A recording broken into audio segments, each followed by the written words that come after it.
इस जन्माष्टमी कान्हा जी को खुश कर देने वाली रेसिपी लेकर आई हूँ मैं। बहुत ही सस्ती चीज़ों से और बहुत ही कम मेहनत में घर पर उपलब्ध चीज़ों से बनकर तैयार होगी। कोई खोया मावा दूध का इस्तेमाल नहीं करना है और झटपट इतनी मज़ेदार और इतनी टेस्टी, महीने भर स्टोर भी कर सकते हैं। पूरी वीडियो लास्ट तक दिखेगा, देखने के बाद ही आपको लगेगा कि कितना ज़्यादा औसम है। Hello everyone, welcome back to my channel creative class Sarika और मैं हूँ सारिका। तो चलिए शुरू करते हैं। तो यहाँ देखिए मैंने लिए हैं एक सूखा नारियल का गोला और इसको हम इस तरीके से टुकड़ों में काट लेंगे। क्योंकि हम यहाँ पर दो तरीके से नारियल का इस्तेमाल कर रहे हैं, हम इसे दो तरीके से भी काटेंगे। तो यहाँ पर एक छोटा सा टुकड़ा हमें लेना है और उसके हमें पतले पतले से स्लाइसेस तैयार करने हैं और बाकी के नारियल के हम फ्लेक्स बनाएंगे, यानी हम उसको कद्दूकस करेंगे। तो चलिए यहाँ पर एक छोटा टुकड़ा लिया है जिसको हम पतले पतले इस तरीके से स्लाइस में काट लेते हैं। बस थोड़े ही लेना है, बहुत ज़्यादा नहीं लेना है। और बाकी के जो सूखे नारियल हैं उनको हम इस तरीके से मोटे वाले कद्दूकस में कद्दूकस कर लेंगे। आप चाहें तो मार्केट में भी नारियल के फ्लेक्स मिलते हैं, वो भी आप यूज़ कर सकते हैं अगर आप ग्रेट नहीं करना चाहते हैं तो। ये देखिए हमारे नारियल के फ्लेक्स बहुत ही अच्छे से तैयार हुए हैं। इसी तरीके से सारे हम कद्दूकस करके रेडी करेंगे। यहाँ देखिए हमारे सारे नारियल अच्छी तरीके से कद्दूकस कर लिए मैंने। आप अपने हिसाब से क्वांटिटी कम ज़्यादा कर सकते हैं, मतलब नारियल का गोला 1 या 2 अपने हिसाब से आप यूज़ कर सकते हैं। तो इसको मैंने कद्दूकस कर दिया है। चलिए इसको साइड में रखते हैं और चलते हैं गैस की तरफ। तो यहाँ मैंने एक पैन रख दिया है गैस के ऊपर। थोड़ी भारी तली का बर्तन लें तो ज़्यादा अच्छा है। और इसमें हम डालेंगे मूंगफली के दाने बिना घी या तेल डाले। लगभग 2 से 4 बड़े चम्मच डालेंगे, अपने इच्छा अनुसार आप ज़्यादा कम कर सकते हैं। मूंगफली के दाने जैसे ही हल्के से सिक जाएंगे ना, हम इसमें डालेंगे मखाने। तो ये मैंने लगभग 1 कप के आसपास लिए हैं। ये इस मिठाई को और भी ज़्यादा हेल्दी बनाते हैं, तो आप ज़रूर डालिएगा। 1 कप ये डाल दिए मैंने और इसे भी हम अच्छी तरीके से मूंगफली के दानों के साथ ही भून लेंगे। ये बहुत ही जल्दी भून जाते हैं।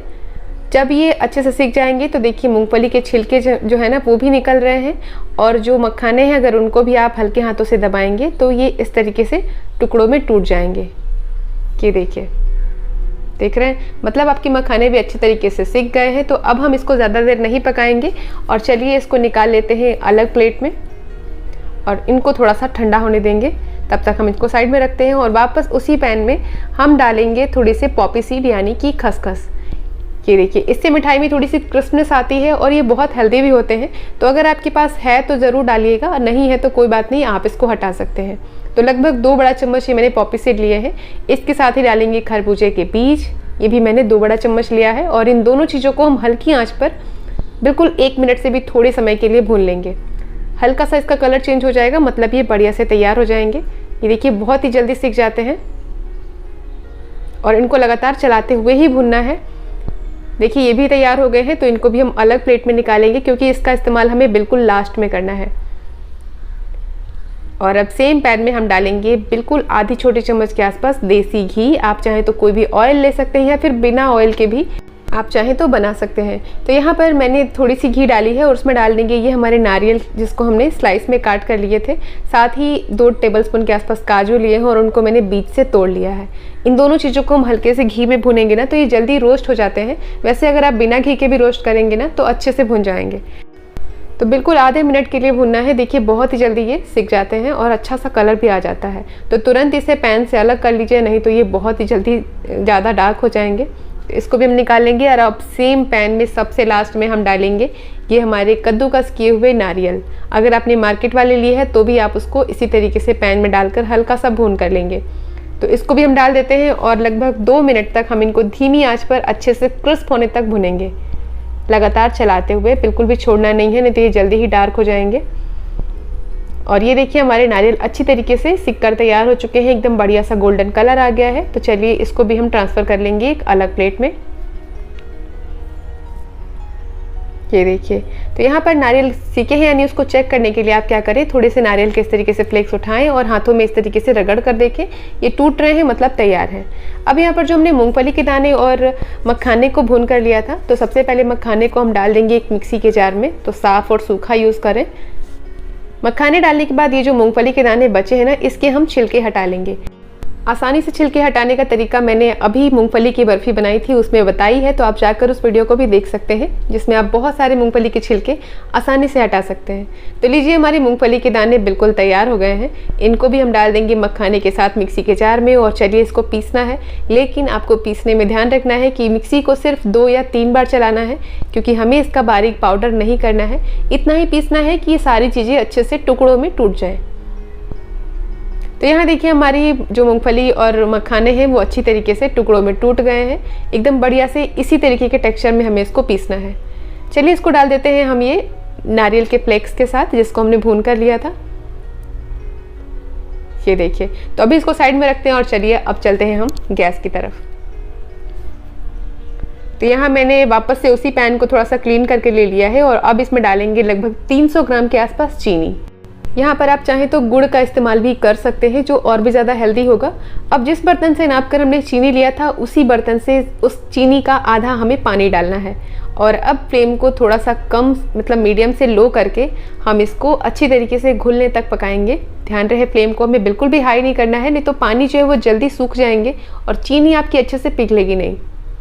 तो ये देखिए, चीनी हमारी अच्छी तरीके से पिघल चुकी है और चाशनी हमारी लगभग गाढ़ी होने लगी है। देख सकते हैं बबल्स आ रहे हैं, मतलब चाशनी बिल्कुल रेडी होने वाली है। इसको चेक कर लेते हैं।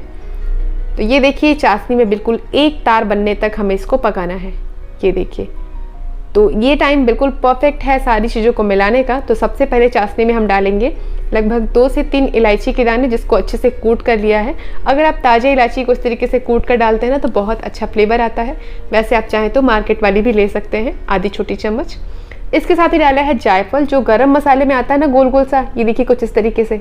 उसका मैं पाउडर बनाकर रखती हूँ। तो यहाँ पर ये मैं आधी छोटी चम्मच डाल रही हूँ, जिससे बहुत अच्छी खुशबू आती है और टेस्ट भी इन्हांस होता है। तो ये बिल्कुल ऑप्शनल है, अगर आप नहीं चाहते हैं तो आप इसको हटा सकते हैं। इसको डालकर हम अच्छे से मिक्स करेंगे और अब बारी आती है ये सारी चीज़ें डालने की जो हमने भून कर ली थी। तो इस टाइम पे चाहें तो गैस का फ्लेम बंद कर दें या फिर एकदम कम रखें, नहीं तो चाशनी है वो जल्दी ही जमने वाली कंसिस्टेंसी में आ जाएगी। तो यहाँ पर अब डाल देंगे हमारा ये भुने हुए मेलन सीड और ये पॉपी सीड यानी खसखस, और ये दोनों चीज़ें को हम अच्छी तरीके से इस चाशनी के साथ पहले मिला लेंगे, फिर हम गैस का फ्लेम बढ़ाएंगे। तो ध्यान रहे, आपका जो चाशनी है वो अच्छे से इसमें मिल जाना चाहिए, इतनी ही चाशनी बनानी है। और ये देखिए, हमारी ये सारा मिक्सचर चाशनी में बढ़िया से मिल चुका है। देख सकते हैं, ना तो चाशनी ज़्यादा बनी थी और ना ही कम। तो आपको जितना आप सामान ले रहे हैं उसी हिसाब से आपको चाशनी बनानी है, ताकि सारी चीज़ें चाशनी में अच्छे से घुल मिल जाए। तो ये देखिए, हमारी चाशनी बढ़िया से इसमें मिल गई है। और अब इसको हम क्या करेंगे, फ्लेम को थोड़ा सा बढ़ाएंगे और बिल्कुल 1 से आधा मिनट के लिए हम इसको इसी तरीके से चला लेंगे। ये बढ़िया से तैयार हो या नहीं उसको चेक करने के लिए आप देखेंगे ये तुरंत ही कढ़ाई को छोड़ देंगे या फिर यहाँ पर छोटे छोटे से चाशनी में बबल्स आ जाएंगे। तो देख सकते हैं ये पैन से अलग भी होने लगे हैं और चाशनी में छोटे छोटे से बबल्स भी आने चालू हो गए हैं। तो अब आप इसको गैस का फ्लेम बंद कर दीजिए, नहीं तो आपकी जो मिठाई बनेगी वो बहुत सख्त बनेगी। अगर आप बिल्कुल मुंह में घुलने वाली चाहते हैं ना, तो अभी गैस का फ्लेम बंद करना होगा। और अब इसको जमाने के लिए थाली तैयार कर लेते हैं। तो यहाँ पर एक थाली ले लीजिए या फिर बर्फ़ी वाली ट्रे ले लीजिए, थोड़ा सा घी या फिर तेल लगाकर उसको चिकना कर लीजिए, या फिर अगर घी तेल नहीं लगाना चाहते हैं तो बटर पेपर भी यूज़ कर सकते हैं। तो यहाँ पर थाली पर बिल्कुल हल्का सा इसको बढ़िया से कोनों पे भी अच्छे से कोट कर लीजिए घी से, ताकि आसानी से निकल सके इसलिए। और अब बिना देर किए हम ये मिक्सचर डाल देंगे थाली के अंदर। अगर आप थोड़ा भी वेट करेंगे ना, तो ये मिक्सचर हमारा पैन में ही जमने लगेगा। तो अब क्या करेंगे, इसको तुरंत ही फैला लेंगे किसी भी स्पैचुला से या फिर चम्मच की मदद से। और इसको बहुत मोटा नहीं फैलाना है और ना ही ज़्यादा पतला, थोड़ा सा बर्फ़ी की तरह हम इसको फैलाएंगे, थिकनेस उतनी ही रखेंगे। तो यहाँ पर देखिए, थाली मेरी थोड़ी सी बड़ी थी इसलिए मैंने थोड़ा कम ही फैलाया है, लेकिन इसको आधे इंच जितना मोटा रखा है। अच्छी तरीके से बराबर कर लीजिए। और अभी ये मिक्सचर गर्म है, तभी हम इसमें थोड़े से गार्निशिंग के लिए पिस्ता बारीक कटे हुए डाल देंगे, और साथ ही जो हमने काजू और नारियल लिए थे ना, उसको भी हम अच्छे से सजा लेंगे जब हम इसको बर्फ़ी की तरह काटेंगे। तो उसी हिसाब से इसको लगाइए, ताकि जब हम बर्फ़ी की तरह काटें तो ये इसके ऊपर लगे रहने चाहिए। और अभी ये गर्म है, तभी हम इस पर चाकू से निशान लगा लेंगे कि हमें इसको काटना कैसे है। तो आप अपने हिसाब से चौकोर या फिर जैसे आपको अच्छा लगे आप इसको काट सकते हैं, गोल गोल भी काट सकते हैं। तो यहाँ देखिए, मैंने इसके निशान लगा लिए हैं। अब इसको क्या करेंगे, 1 घंटे के लिए हम ऐसे ही टेबल पे छोड़ देंगे। ये आराम से ठंडे हो जाएंगे, बिल्कुल भी फ्रिज में रखने की ज़रूरत नहीं है, जल्दी ही ठंडे हो जाते हैं और बढ़िया से सेट हो जाते हैं। तो मिलते हैं इसको सेट करने के बाद। और ये लीजिए 1 घंटे हो चुके हैं। मैंने इसको चाकू से अच्छी तरीके से काट लिया है, निशान लगाने के बाद बढ़िया से सेट हो गया है, देख सकते हैं। चलिए इसको निकाल लेते हैं। तो निकालने के लिए कोई भी चाकू या फिर इस तरीके का स्पैचुला ले लीजिए, जिससे कि आसानी से निकल जाएंगे। और ये देखिए एकदम चिक्की की तरह निकल रहे हैं ना, और एकदम परफेक्ट बने हैं ये हमारी बर्फ़ी। देख सकते हैं कितनी ज़्यादा मज़ेदार। ये देखिए एकदम मुंह में घुल जाने वाली, बहुत ही हेल्दी और बहुत बहुत टेस्टी। आप एक बार ज़रूर बनाइएगा, आपको बहुत पसंद आएगी। आप इसको बनाकर महीनों तक स्टोर कर सकते हैं, बिल्कुल भी ख़राब नहीं होते हैं। चाहे बच्चे हो या फिर बड़े, सभी को ये बहुत अच्छी लगती है। तो इस जन्माष्टमी आप ये मेवा पाक ज़रूर बनाइए, इस तरीके से आपको बहुत पसंद आएगी। कैसी लगी रेसिपी ज़रूर से हमें लिख कर बताइए। मैं आपको इन्हें तोड़कर दिखाती हूँ कि कितने ज़्यादा सॉफ्ट बने हैं। तो चाशनी को कुक करते समय ध्यान रखिए कि चाशनी को बहुत ज़्यादा गाढ़ा नहीं करना है और ना ही ज़्यादा पकाना है, नहीं तो आपकी जो मेवा पाक है वो बहुत हार्ड बनेगी और सॉफ्ट नहीं बनेगी। तो ये देखिए एकदम मुंह में घुल जाने वाला टेक्सचर है इसका। ज़रूर से एक बार ट्राई कीजिए और इस रेसिपी को ढेर सारे फ्रेंड्स तक शेयर ज़रूर कीजिएगा। और हाँ, चैनल को सब्सक्राइब ज़रूर कीजिए, ताकि आपके पास मेरी हर दिन की नई वीडियो के नोटिफिकेशंस मिलते रहेंगे, वो भी फ्री में। तो एंजॉय कीजिए। कल आपसे फिर मुलाकात होगी एक और नई रेसिपी के साथ। तब तक के लिए take care and bye bye.